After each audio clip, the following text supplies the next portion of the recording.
Good evening to all of you. Good evening. So I can see leaders whose energy is dipping while the sumptuous food is getting absorbed. So could you please stand up for a moment? Can you rise on your feet? Thank you. Can you do a little bit of stretching? Hands up.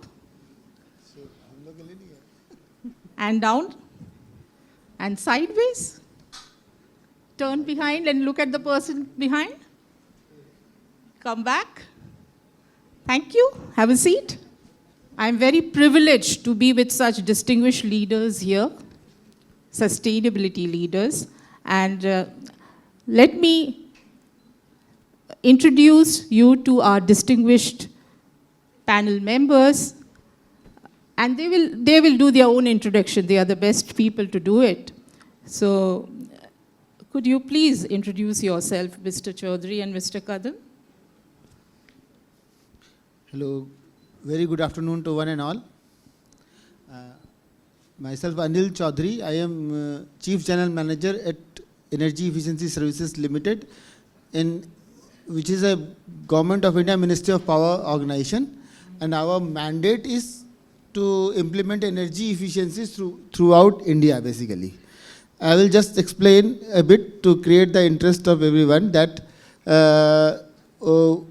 what is per capita energy consumption of India. Can any guess? Let us not go by the numbers. I will give you, before asking answers, I will give you just an idea. It is 1/3 of world's average.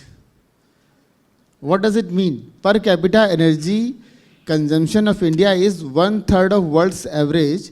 It means if we developed like a world average also, we will be needing 3 times of energy. We will need 3 times of energy. And we are developing very fast. Soon we are eyeing that we will be developed like countries like US or Western country, any Western country. So what is the how much we are different from US? We are 1/13 of that, 1/13. So we will be needing 13 times of energy if we ever become developed, total India, developed like India, we will be needing 13 times of energy what we are needing today. So we will be needing to produce 13 times of energy. So 13 times of production of energy, it is physically, practically not possible basically through the conventional sources what we are having today.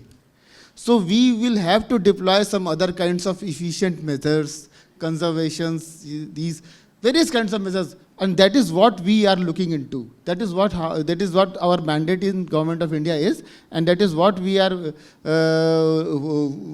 foraying to, and our goal is to bring India to net zero by 2070, which we have already committed and which we will do also. So what we contain, besides these fossil fuels, we are now focusing on efficiency as one of the production. If we will become efficient, then we will be not needing that kind of energy, which we will be needing anyway. So that is one kind of thing. And other is renewables, adding renewables. So adding renewables, and there are various kinds of challenges which we will be discussing. So various kinds of things we will be bringing, we will be discussing. And one example I will be telling in energy efficient field, that you are seeing these LED bulbs for last many years. Initially it was what, yellow kind of GLS bulb was there. It was consuming 100 watt. It has been replaced by now 9 watts. What was the transition at that time? This Energy Efficiency Services Limited at that time experimented and piloted with that LED bulbs in India. India was not producing that even. At that time India, it costed around 700 rupees. What we did, we convinced this Bajaj, Havels and all those are our own companies only.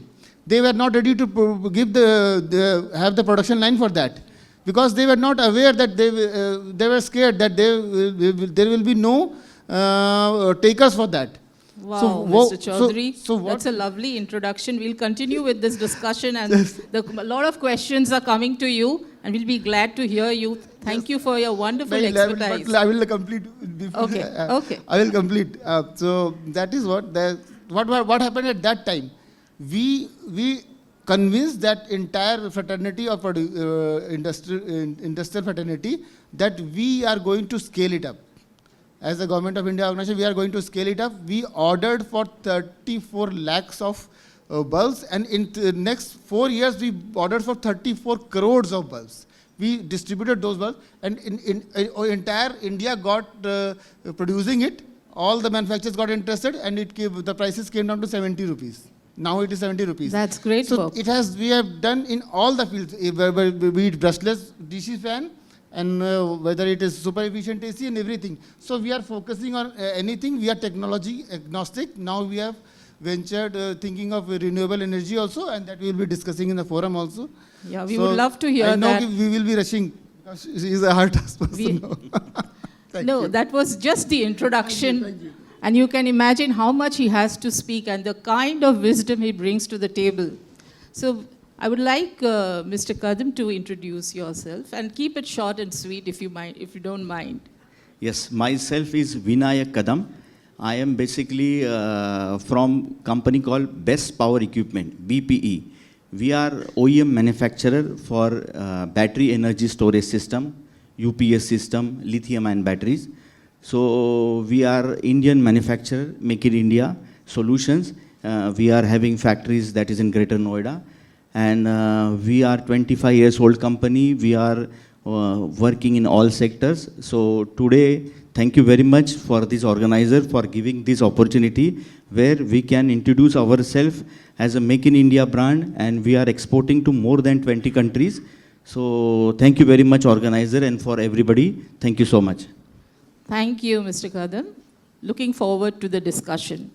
So as you know, dear leaders, our topic for today is opportunities and challenges of renewable energy. I'm Dr. Sagarika Devvarman, a business communication coach in complex conversations and corporate storytelling. And I have had the opportunity of doing some work of coaching in sustainability communication with the government of Malaysia. So that brings me here and in a position where I can learn from our two members today. So my first question is to Mr. Chaudhary. If you could kindly tell us, what are the current trends in renewable energy technology which you really look up to?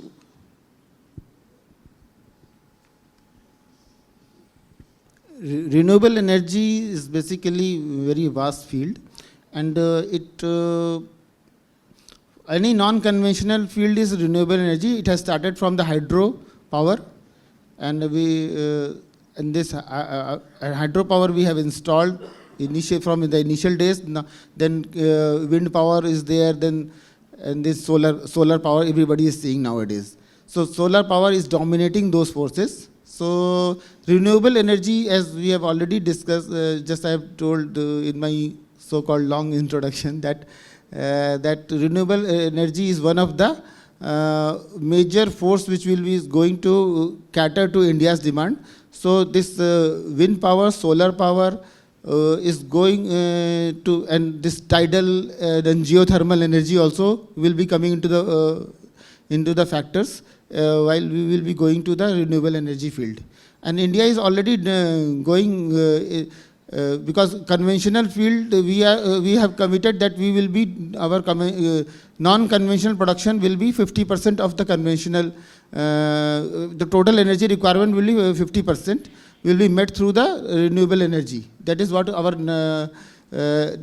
nationally declared commitment is there, basically.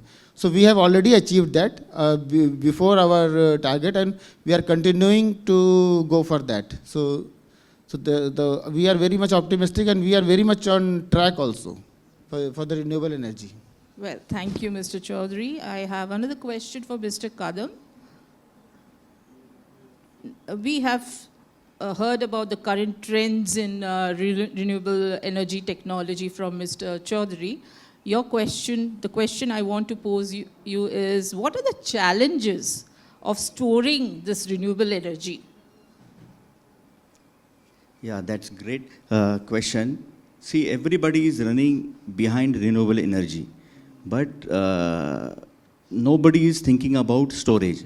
So, for example, India is now targeting 500 gigawatt of renewable energy power up to 2030. So, which is a huge number. You can say 50% of our current installed power.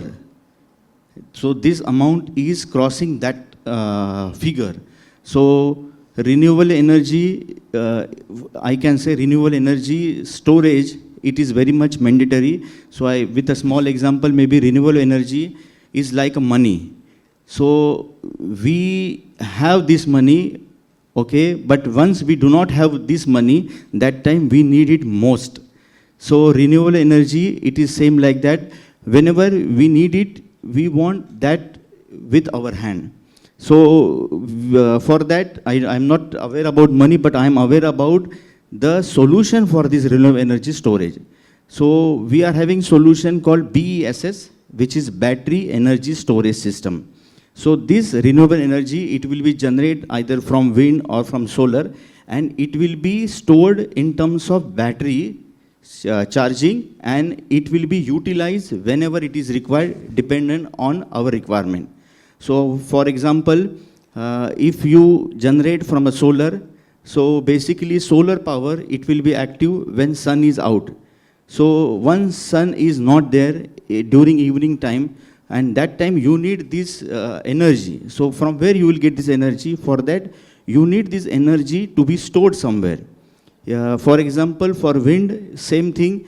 So, you have the wind, that time you will get energy. But when there is no wind, from where you will bring this energy? So, this energy will be bring from this stored energy. So, basically, as a concept, this energy, it will utilize to charge these batteries. These batteries are nothing but lithium-ion batteries, and it will be use this power to charge this battery. So, during night time, you want to use, because that will be maybe the peak time when solar is not there, sun is not there, and you want to utilize, because that time power requirement will be very high. So, these batteries, it will get discharged and it will give power backup during that period. So, energy storage, basically it is a big concept and we are having solution. So, energy concept is nothing but the combination of high rated chargers which will charge the batteries. Either you can utilize from wind or either you can utilize from solar, and it will be stored into a battery. So, this battery is nothing but a lithium-ion battery. Lithium-ion battery, it is a new concept, and it will be installed through some battery management system where you can monitor each cell and you will have a complete clarity.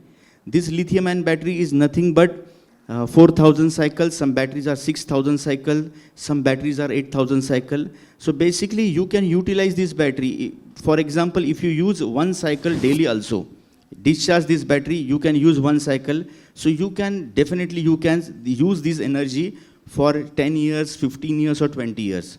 So that is the requirement of storage now. And storage, it is must, because once energy is developed by the renewable sources, it should be stored. So for that, the solution is battery energy storage system. Wonderful. Those are great insights, Mr. Kadam. Mr. Chaudhary, so where do you see the renewable energy going after 5 years? What is the vision that you can see in the future? As I've already told, that India is very much on track of what our nationally determined commitment was there. So that we are already on track. And let me give some figures actually.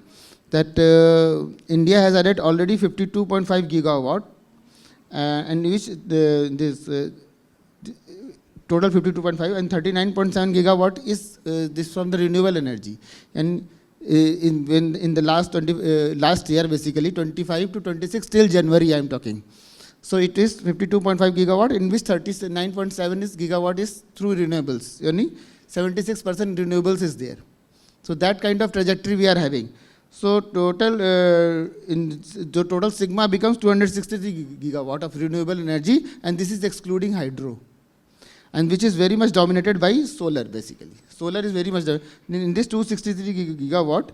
is total around 140 is solar energy basically. So that kind of trajectory is there.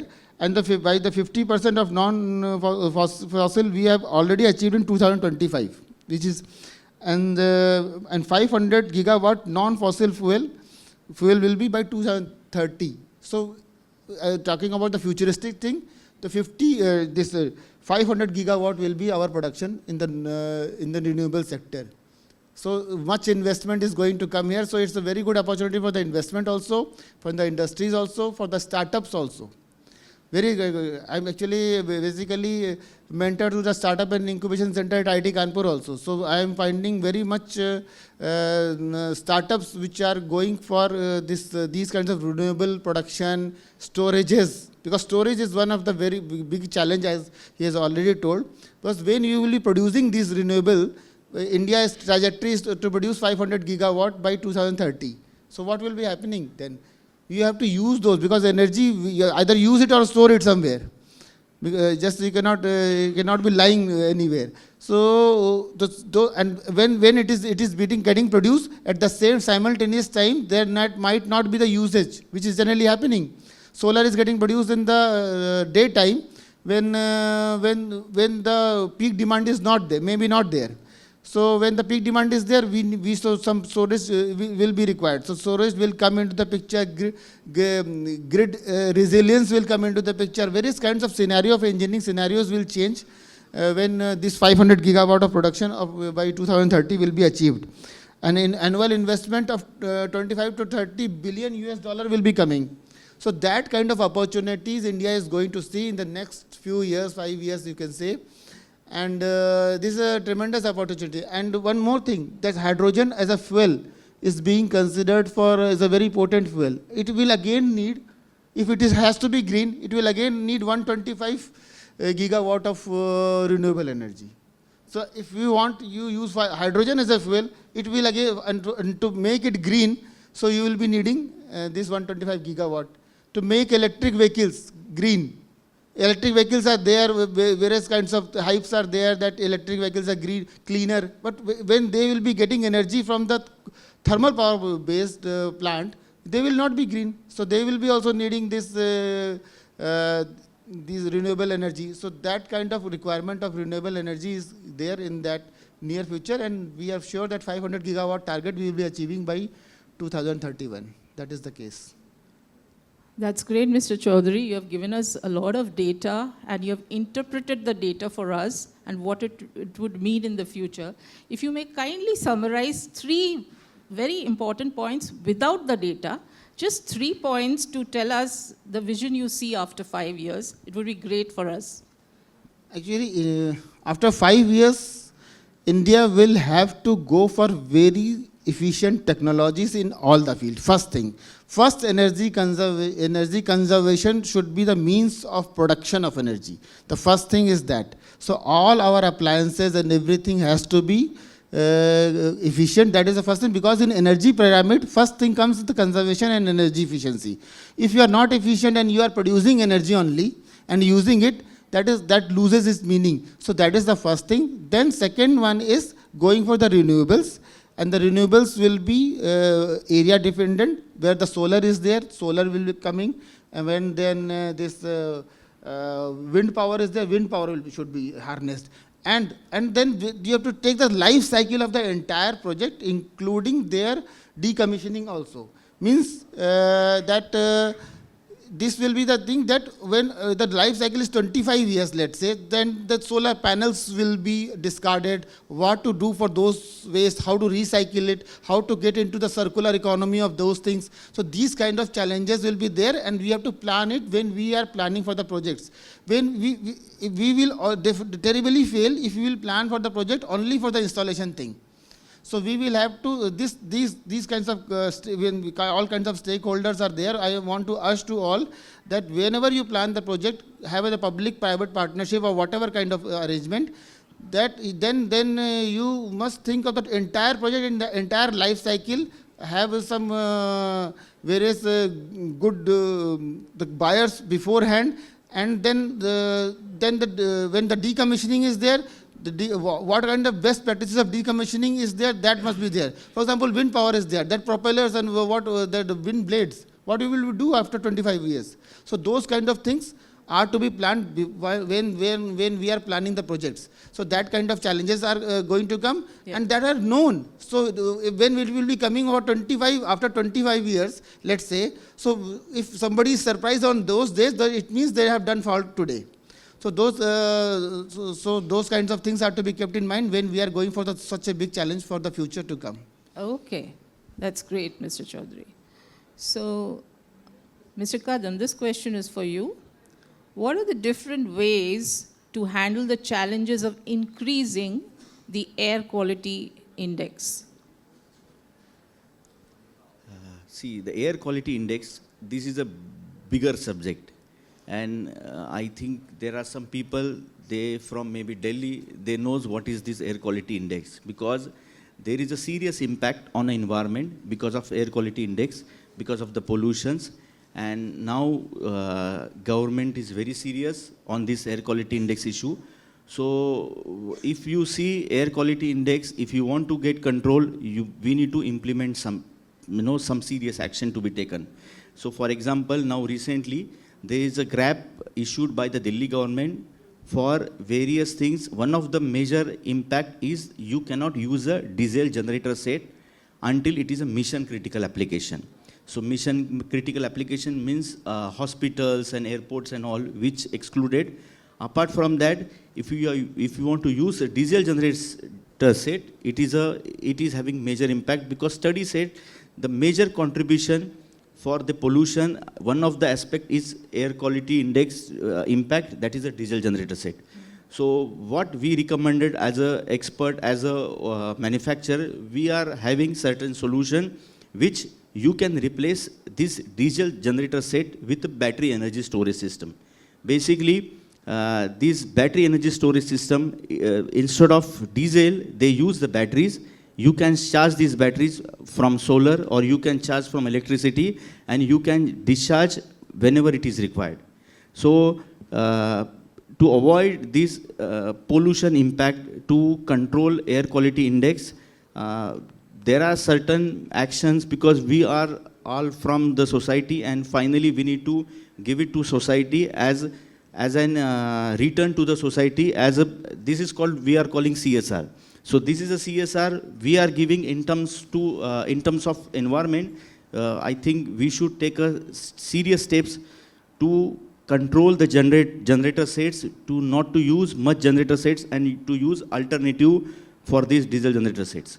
So I think we are having solution, and we are really implemented in various areas. There are some key customers, they already taken actions on this, and they have replaced the diesel generator set with their BESS system. Wow, that's a wonderful insights and learnings. So if I may kind of summarize the entire discussion, I have a few points.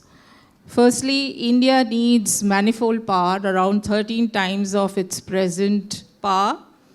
And that would be segregated into two parts. One is energy efficiency, and second is renewable energy as a source for future energy, because renewable energy is dependent energy. Therefore, storage is a must, and storage would mean long-term storage, and so that makes it important for huge investments and corporate partnerships. So public-private partnership is the need of the hour, and we need sound policy interventions by the government for this. Would you like to add anything else to this, panelists, in the summary? It has been very well summarized. Actually, basically, I've just add to it, just qualify all these things, which has been already summarized, that all kinds of stakeholder support will be required, because this is not the isolated thing. As the air quality index has been talked about, when we will going for the energy efficiency, clean technology, so why we are going for that? Because all the fossil fuels, everything is going to deteriorate our air quality. Means air quality index is increasing. So that is what is taken care when we are going for the cleaner technologies. So all kinds of efforts will be there. Even when we are talking about CSR, why don't we do CSR in these kinds of technology upgradation? Various kinds of startups are coming. When we will be helping those startups, are we not doing CSR? Because what we are going for that. So there are some organizations which have started thinking of that. City has already funded some startups in the clean technology, in the agri-tech. So that kind of startups are funding in the CSR. So CSR is also seeing opportunity in the clean tech and renewable efficiency fundings. So those kinds of things are also happening. So opportunities are immense. We can always think of new things after thoughts may come after this session also. Thank you. Wonderful. Thank you very much to Mr. Vinayak Kadam and Mr. Anil Kumar Chaudhary, our distinguished panel members for today. And thank you, audience, for this beautiful listening ear that you have for them. And if you would like to ask any questions, you're most welcome. Or you would like to add a few points, keep it crisp. If you would like that, you're most welcome to add to the discussion. Actually, that is, as I've already told, and I keep on telling that it is a total collaborative thing. One thing will be solved by technology, and other things will be solved by the adoption of those technology. So technology, best technology of renewable sector, best solar power, because solar power, the efficiency of solar power panels is to increase. Today efficiency is less. So best technology of solar power should also come. Best renewable energy in the wind also should come. So that will be producing energy.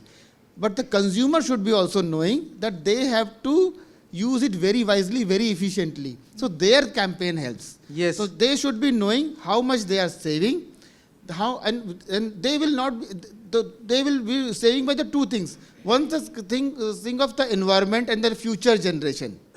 So that if they will keep energy efficiency and all those in the mind, so they will be helping the future generation and the cleaner environment. That is one factor. Other factor, they will be saving money.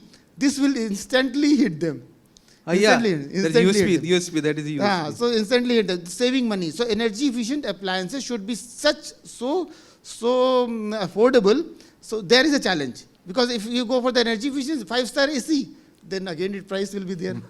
So that is a challenge. So that challenge we have as an organization, as a Government of India organization, we have already taken. So we are bringing those efficient appliances in the affordable cost, so that everybody could afford it. As we have done in the bulbs also, 700 to 70 we have brought in. So ACs also we have brought in. The 5-star ACs now are 5.4, 5.7 stars you can say.